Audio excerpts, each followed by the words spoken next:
Get that trailer trash out of my seat now.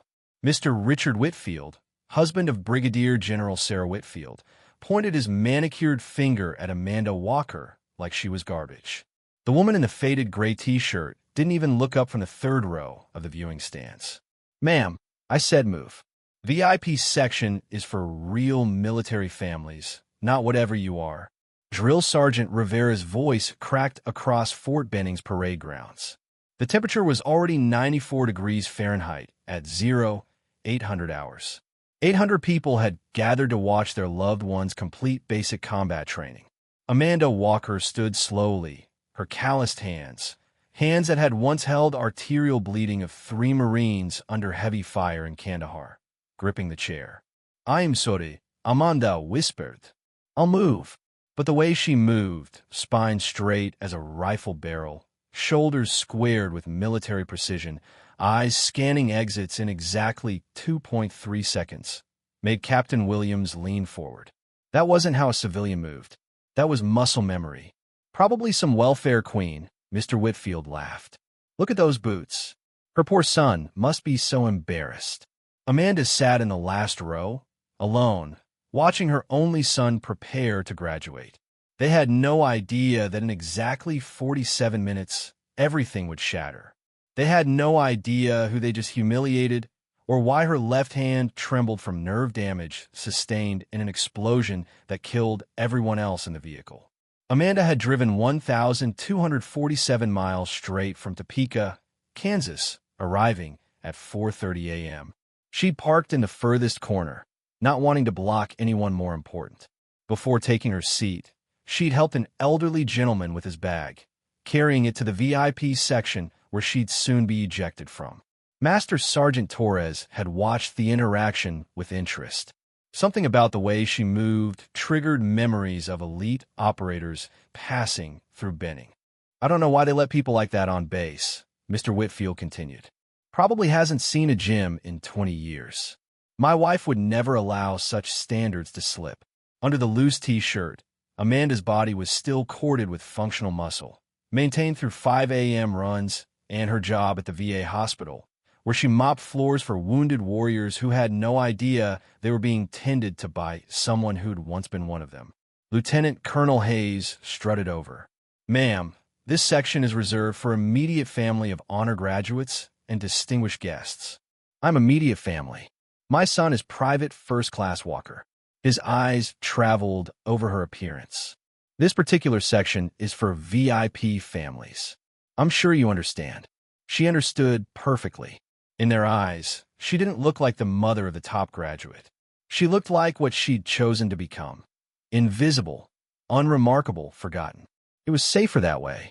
Old Jim Morrison, a Vietnam veteran who'd lost his left leg to a mine in 1968, had watched the entire exchange. He'd noticed Amanda's truck when she'd pulled in, watched her check the parking lot with a methodical observation of someone trained to spot IEDs.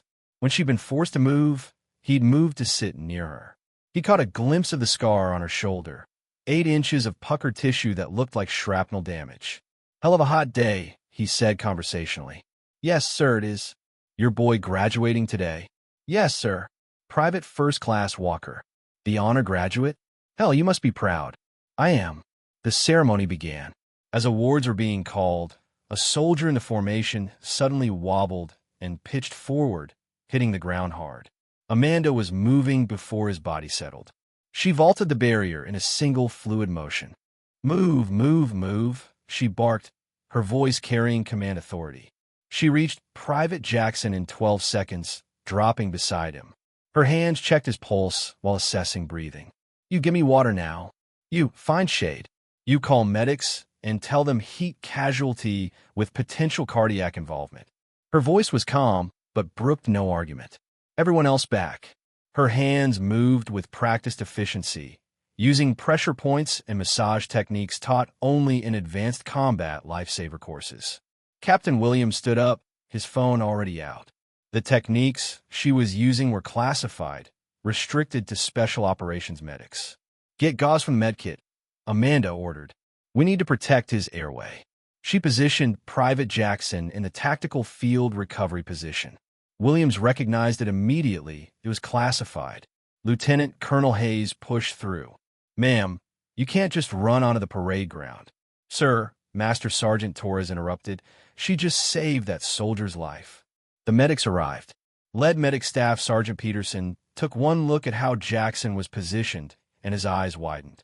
"Ma'am, are you medical personnel?" "Just someone who wanted to help," Amanda replied, starting to ease back. "Wait." Peterson grabbed her wrist gently. He noticed a tattoo, partially visible under her watch band. "Is that a caduceus with lightning bolts?" Amanda pulled back quickly. "It's nothing. Just take care of him." Torres leaned to Williams. When she called for water, she said Thunder 7 needs water now. That's a call sign. Williams had his phone out, texting rapidly. The response came back, and his face paled. He looked at Amanda, then back at his phone. "Probably just some wannabe," Mr. Whitfield announced. "Could have made things worse. Stolen valor is what it is." The ceremony resumed. Private First Class Walker marched forward to receive his Distinguished Honor Graduate Award.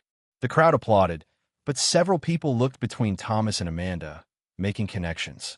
During a brief interlude, Amanda's phone vibrated.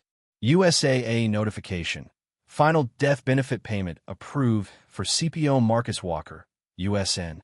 Amount deposited, $2.7 million. 8 years it had taken for the Navy to approve full benefits for a classified operation they couldn't officially acknowledge. Money that came too late to prevent nights when they'd eaten ramen because her janitor's salary didn't stretch. Marcus should be here. Instead, there was just her, sitting in exile while husbands of living soldiers judged her appearance. As the ceremony concluded and formations dismissed, families rushed to embrace their soldiers. Amanda stayed seated. When Thomas's eyes met hers across the chaos, she gave him a small nod and tiny smile. He started toward her, but was intercepted by Hayes. "Private Walker, your mother caused quite a disruption. Perhaps you could explain that military ceremonies are not the place for civilian heroics." Thomas's jaw clenched. "Yes, sir." Mr. Whitfield approached. "Your mother seems to have a flair for drama. It must be hard having to overcome that kind of background." "My mother is the strongest person I know, sir." "Oh, I'm sure. Single mothers always have to be strong. No father figure, no proper family structure. It's amazing you've done so well despite the disadvantages." The reception moved to the community center. Amanda entered quietly, staying near walls. Captain Williams knocked and entered with 2 CD officers. "Ma'am, could we speak with you privately?" They led her to a conference room. "Ma'am, I'll be direct. The medical techniques you used are classified, part of a JSOC protocol not available to civilians." "I don't know what you mean." Williams pulled out his phone. "Amanda Walker, married to Chief Petty Officer Marcus Walker, Navy SEAL Team 6, killed in action Syria, 2016. But when we try to dig deeper, we hit walls. The kind suggesting someone doesn't want your history examined. I'm just a janitor. I work at the VA hospital. We did check. But before 2017, it's like you didn't exist." There was a knock. Hayes and Mr. Whitfield entered. "She assaulted a soldier," Whitfield exclaimed. "This is stolen valor. My wife is General Whitfield, and I demand." The phone rang. Williams answered, listened, and his face went pale. "Yes, sir. Right away, sir." He hung up. "We're done here." That was the base commander. He received a call from someone significantly above his pay grade. "We're to cease all questions immediately." As Amanda returned to the reception, people were looking at their phones, whispering. Old Jim intercepted her. "Ma'am, you might want to see this." Someone had posted video of her medical intervention, already shared hundreds of times. In the comments, someone posted a grainy photo of a younger Amanda in full combat gear. Caption: "This is the same woman. Task Force Black, Iraq 2009. If you know, you know." Mr. Whitfield had cornered Thomas. "Your mother is a fraud and a liar. When my wife gets back from Afghanistan, she'll make sure everyone knows it." Mr. Whitfield, Amanda's voice was quiet but carried authority. "You're speaking to a United States Army soldier about his mother. I suggest you reconsider." Captain Williams appeared at Amanda's shoulder, looking at his phone strangely. "Mrs. Walker, I just received another message from JSOC. They're asking if Lieutenant Colonel Walker requires any assistance. The room froze. Lieutenant Colonel. Not Mrs. Walker. Lieutenant Colonel Walker. I think there's been a mistake, Amanda said carefully. Ma'am, I have Lieutenant General Patterson on the line. He says, quote, tell Sam I'm sorry her cover's blown, but we've got her back. Do you know what that means? Sam. Nobody had called her Sam in 8 years. The nickname her team had used when she'd been Captain Samantha Chun, before she'd married Marcus, before she'd become Amanda Walker. Mom, Thomas said quietly. 3 men in civilian clothes entered, led by a mountain of a man with a Viking beard. Sam, he called out, grinning. Holy hell, it is you. Amanda closed her eyes. Mike, Tiny Richardson, former Delta Force. He crossed the room and pulled her into a bear hug. We thought you were dead. After Marcus, you just disappeared. That was the point. Your boy breaking records kind of put you back on the radar. Did you think nobody would notice when the son of Marcus Walker and Sam Chun started tearing through training like a junior operator? Excuse me, Mr. Whitfield's shrill voice cut through. This woman is a janitor. She drives a broken-down truck. She cannot possibly be. Sir, Tiny turned, his expression hardening. With all due respect, which is none, you're speaking about Lieutenant Colonel Samantha Chun Walker, formerly of the Activity Task Force Black, and about a dozen other units that don't officially exist. She's got more combat ribbons than your wife has PowerPoint presentations. This is absurd, Hayes protested. The Activity doesn't accept women. Tiny laughed without humor. The Activity doesn't officially exist, sir. But if it did, Sam here would have been their golden child.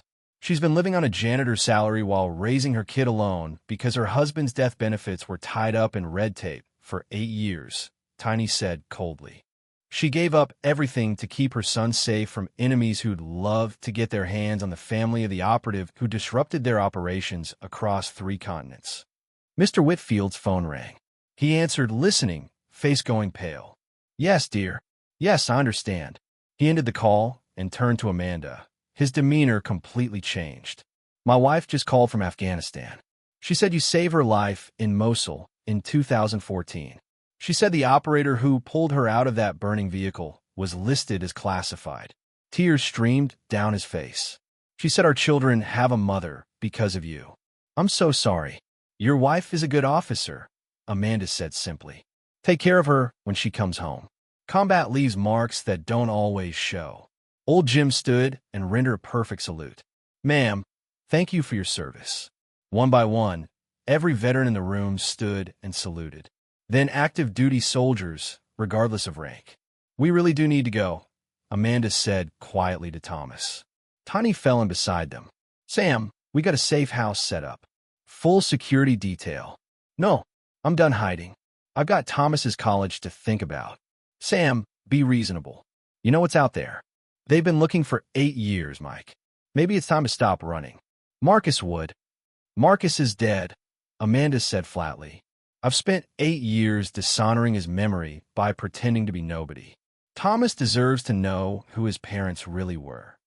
As they reached her truck, Amanda's phone rang.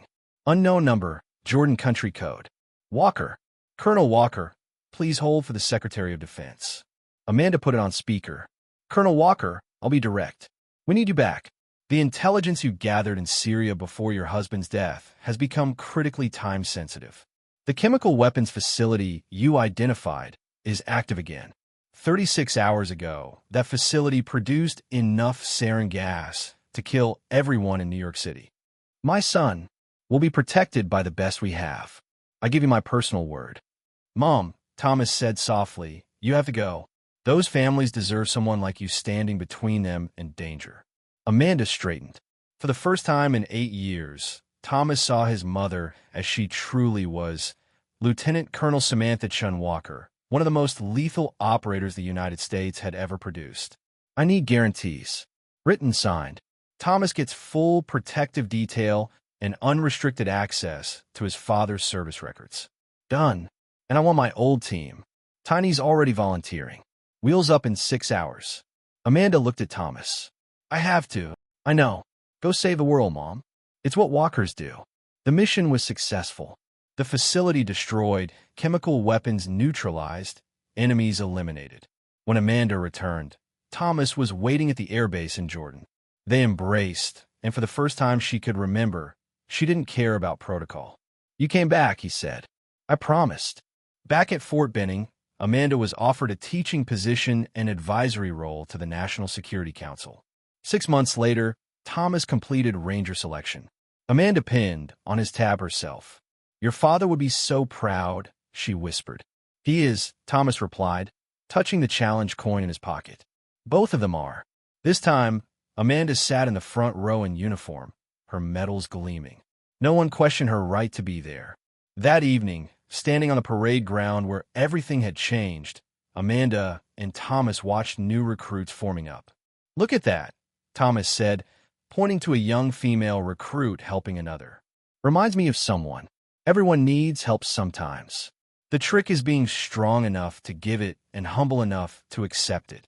They walked back toward quarters. Two warriors in a long line of warriors, carrying forward a tradition of service and sacrifice. The porch light was on, not waiting for someone who had never come home, but welcoming those who had found their way back. Amanda sat at her desk that night, writing her first NSC report.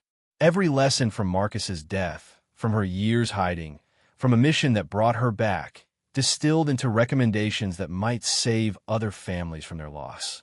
Thomas knocked and entered with coffee. "Thought you could use this." "Thanks."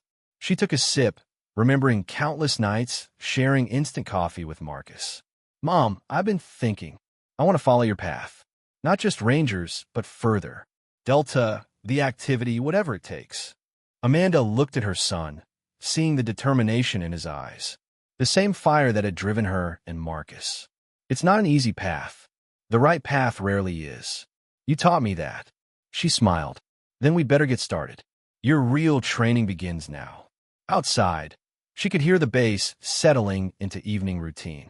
Taps would play soon, marking the end of another day. But for Amanda Walker, Ghost 7, Lieutenant Colonel, Mother, Warrior, the mission continued. She looked at the photo on her desk, the one from the beach, their last perfect moment as a complete family. "We did it, Marcus," she whispered. "We kept him safe. We gave him choices, and he chose to serve just like us." The phone rang. "General Hayes." "Colonel, we have a situation." Amanda pulled up satellite imagery, her mind already working through scenarios. "I'll have a recommendation in 30 minutes. "Thank you. And Sam, it's good to have you back where you belong." After the call, Amanda sat back, where she belonged. For 8 years, she'd thought that was in the shadows, hidden, forgotten. But now she understood. She belonged here, in the light, using her experience to guide others, to prevent the kind of losses her family had suffered. The next morning brought a new class of special operations medics. As Amanda entered, they stood at attention. "Seat. First lesson. In the field, standing at attention makes you a target. In here, we're all equals." One young sergeant raised his hand. "Colonel, is it true you were the only female operator in the activity?" "I was one of 11 women who served over 2 decades. Each of us had to prove ourselves every single day." "What happened to the others?" Amanda was quiet. 3 were killed in action. 4 still serving in classified positions. 3 retired. I'm the only one who tried to disappear completely." She paused. "It didn't work out quite as planned." I got a laugh. "Now, let me teach you how to keep people alive when everything is going wrong. Because that's what we do. We stand between death and those we protect, and we don't back down." Weeks turned to months. Thomas excelled in his Ranger Battalion. Amanda's recommendations led to 3 successful hostage rescues and prevented 2 terrorist attacks. The bounty on their heads remained, but no one tried to collect. The reputation of Go 7 had become its own shield. One evening, Amanda received a package with no return address. Inside was a photo of her and Marcus on their wedding day, both in dress uniform, glowing with happiness. There was a note. "Found this in Marcus's personal effects. Thought you should have it. He talked about you constantly. Said you were the best operator he'd ever known. Take care of yourself and the boy. Mac." She placed the photo next to the others on her desk. Another piece of the past reclaimed. That weekend, she and Thomas visited Arlington. They stood at Marcus's grave. "I miss him," Thomas said quietly. "So do I. Every day."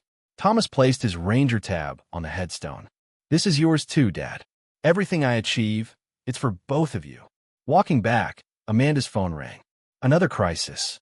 She let it go to voicemail. Not answering, Thomas asked, "Some battles can wait. Today is about family." Back at Fort Benning, they found Tiny and the team on their porch, barbecue fired up. "Thought you could use some company," Tiny said. The evening filled with stories and laughter. As the sun set, Amanda looked around at these warriors who'd become family. "Thank you for not giving up on me," she told Tiny. "Never leave a fallen comrade, even if they're just really good at hiding." Later, Thomas joined her on the porch. "Was it worth it? Everything you gave up?" Amanda considered. "Every choice has a price. The trick is making sure what you gain is worth what you lose. I lost your father, but saved countless others. Gave up my career, but protected you. Hid for 8 years, but came back stronger. And now I watch you become the warrior you were meant to be. I teach others. I prevent other families from suffering what we did." She looked at him. Yes, it was worth it. Amanda closed the door and turned off the porch light. The ghost was home, and she wasn't going anywhere. The mission continued. The legacy endured. And somewhere, Marcus was smiling.